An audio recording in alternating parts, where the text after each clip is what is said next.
अस्सलाम वालेकुम आदाब अर्ज़ दोस्तों। मेरा नाम है वसीम सिद्दीकी और आप देख रहे हैं मैस मीडिया टीवी। आज हम बात करने वाले हैं महाराष्ट्र महानगर पालिका चुनाव 2026 के नतीजों पर और खासकर उस बड़ी खबर पर जिसने सबका ध्यान खींचा है। ओवैसी की पार्टी AIMIM बहुत बड़ी संख्या में सीटें जीती है। कुछ रिपोर्ट्स कह रहे हैं कि MIM ने 114 सीट जीत ली, वहीं कुछ जगहों पर 126 जैसी आंकड़े भी सामने आ रहे हैं। सबसे भरोसेमंद समाचार एजेंसियों की गणना के आधार पर MIM ने लगभग 114 सीटें जीती हैं। आज हम पूरी बात विस्तार से समझेंगे, कैसे MIM ने इतनी बड़ी बढ़त बनाई, कहां कहां परिणाम मिले, इसका मतलब महाराष्ट्र राजनीति के लिए क्या होगा, और अंत में आप क्या सोचते हैं नीचे कमेंट में बताइए। इस वीडियो को अंत तक देखें। अगर जानकारी मिल रही हो तो लाइक, शेयर और सब्सक्राइब जरूर कीजिए। चलिए पूरे विस्तार से। मित्रों, महाराष्ट्र की 29 महानगर पालिकाओं के लिए चुनाव 15 जनवरी 2026 को हुए और मतगणना 16 से लेकर 17 जनवरी के बीच हुई। ये चुनाव स्थानीय शासन, सड़कों, पानी, स्वच्छता और विकास जैसे मुद्दों पर हुई। यानी वोटर सीधे अपने पल्ले के फैसलों के लिए वोट देते हैं। इन चुनाव में बड़े दलों के अलावा कई छोटे दलों ने भी भाग लिया, लेकिन सबसे दिलचस्प बात बनी MIM की मजबूत पकड़। MIM पहले इन चुनाव में बहुत बड़ी पार्टी नहीं थी। पिछली बार सिर्फ कुछ दर्जन सीटें थी, लेकिन इस बार उनका प्रदर्शन पहले से कहीं ज्यादा था। ये बदलाव महाराष्ट्र की राजनीति में एक नई ऊर्जा लेकर आया है। अब आते हैं मुख्य आंकड़ों पर। MIM ने कुल लगभग 114 सीटें जीती। ये आंकड़ा टाइम्स ऑफ इंडिया और PTI आधारित रिपोर्ट्स के अनुसार है, जिसमें पार्टी ने सबसे ज्यादा सीटें निम्नलिखित महानगर पालिकाओं में जीती। The economics times Chhatrapati Sambhajinagar Aurangabad 33 सीटें, मालेगांव 21 सीटें, अमरावती 15 सीटें, नांदेड़ 13 सीटें, धुले 10 सीटें, सोलापुर 8 सीटें, मुंबई BMC 6 सीटें और ठाणे 5 सीटें और जलगांव 2 सीटें, चंद्रपुर 1 सीट। इनमें से सबसे बड़ा प्रदर्शन छत्रपति संभाजीनगर में 33 सीटों के साथ रहा। वहां MIM ने लगभग दूसरे सबसे बड़े दल के तौर पर उभरी है।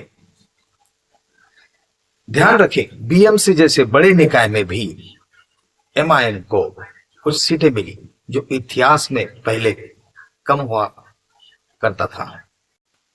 अब दोस्तों, सवाल यह है कि आखिर MIM ने इतनी सफलता कैसे हासिल की। पहला कारण, MIM ने स्थानीय मुद्दों पर जोर दिया। पानी, सफाई, सड़कें, बुनियादी सुविधाएं। उन्होंने उन इलाकों में चुनावी काम किया जहां मुस्लिम आबादी ज्यादा है, लेकिन समर्थन अब सिर्फ एक समुदाय तक सीमित नहीं रहा। दूसरा कारण, मोदी शाह या बड़े दलों की राजनीति के बजाय MIM ने ग्रास रूट लेवल पर काम किया, डोर टू डोर कैंपेन और स्थानीय नेताओं की भागीदारी से।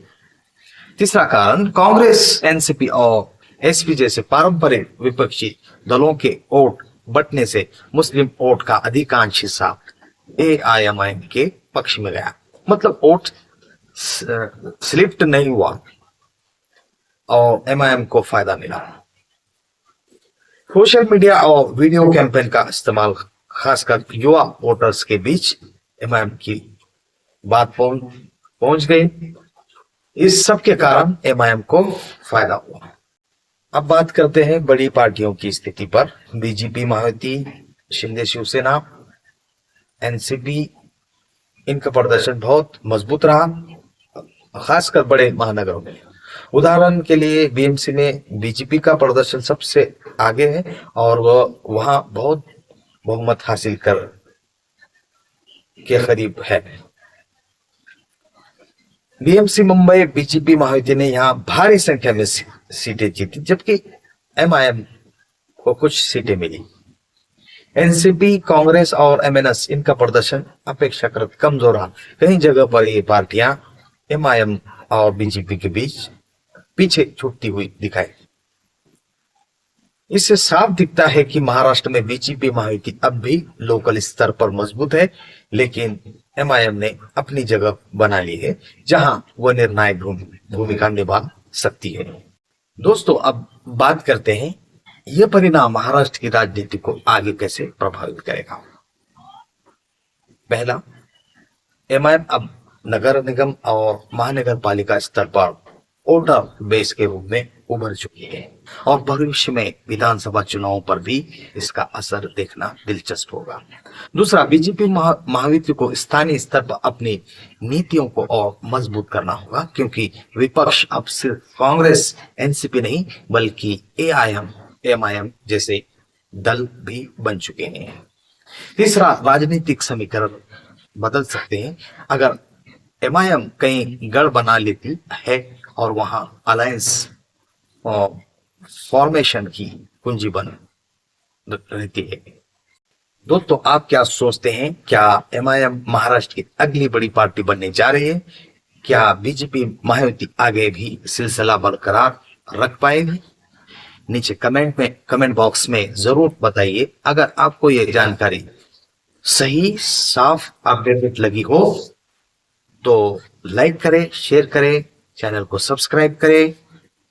फेसबुक पर देख रहे हैं तो हमारे पेज को फॉलो करें, MS मीडिया टीवी, और बेल आइकन दबाना ना भूलें ताकि कोई अपडेट मिस ना हो। मिलते हैं अगले वीडियो में, तब तक के लिए धन्यवाद। जय हिंद, जय महाराष्ट्र।